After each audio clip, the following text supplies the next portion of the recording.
السلام عليكم ورحمة الله وبركاته أعزائي المشاهدين، أهلا وسهلا بكم في حلقة جديدة، وبسم الله والصلاة والسلام على رسول الله. الزمالك خلصت صفقة القرن. صفقة القرن اللي كانت تعب الجمهور الزملكاوي، الزمالك خلصتها خلاص. مين؟ قول يا عم. بعد ما مشوه وطردوه، وبعد ما انهان، وبعد ما فيتوريا طلعوا بره النادي وطلعوا بره المنتخب، قال لك رجعوه. الزمالك يا جماعة بتخلص أحمد فتوح وبتجدد له ب 80 مليون. دلوقتي الكرامه، دلوقتي خلاص الاخلاق موجوده في نادي الزمالك. قعدتوا اتكلمتوا على النادي الاهلي وعلى الاخلاق وعلى امام عاشور وعلى كهربا، دلوقتي انتوا رجعتوه تاني. ايه بقى الفرق؟ تعال اقول لك انا الفرق. في فرق كبير بين التعامل في الاخلاق والكرامه، وفرق كبير بين انك تتعامل مع لاعب عقدك ووجعك وتعبك وذلك وتصور واهانك مع لعيبه الاهلي. تعال اقول لك فين الفرق بين النادي الاهلي وفين الفرق بين نادي الزمالك. النادي الاهلي لما عبد الله السعيد ورمضان صبحي، رمضان صبحي الخطيب قال له ساعه ورد. عبد الله السعيد لما رجع ورجعوه تاني واهانه، اهان عبد الله السعيد، قال له اطلع للبيع. في فرق بين التعامل. تعال شوف فرق التعامل، وتعال شوف هنا فرق التعامل عامل ازاي. في فرق كبير جدا. فما نرجعش نتكلم على الاخلاق، وانتوا اللي بديتوا الاول وخليتونا نتكلم. احنا ما كناش هنتكلم، ولا تقول لي بقى اخلاق ومبادئ، ده امام عاشور شتم وسب وما اعرفش ايه وتقول لي مين.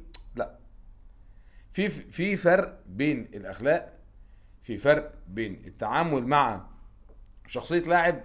لكن احنا هنا بنتكلم على احمد فتوح.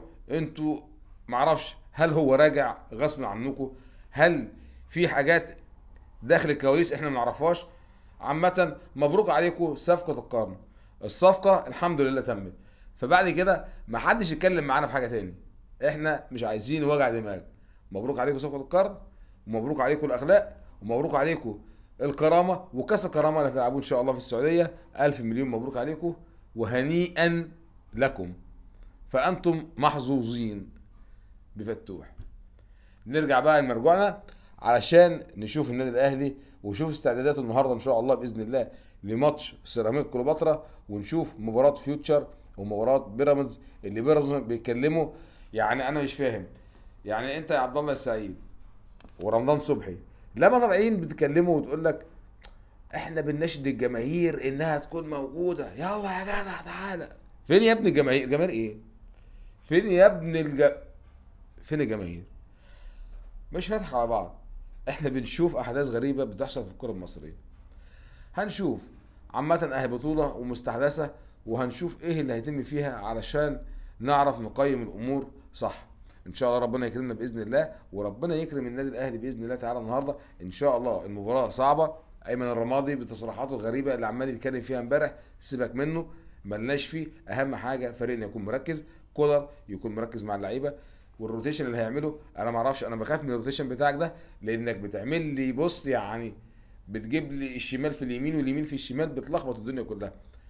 ربنا يكرمك النهارده، وان شاء الله باذن الله القادم احلى وافضل للنادي الاهلي، وصباحكم زي الفل واحلى صباح على كل الاهلاويه اللي موجودين معانا. وبشكر كل اللي بيدعمونا على القناه.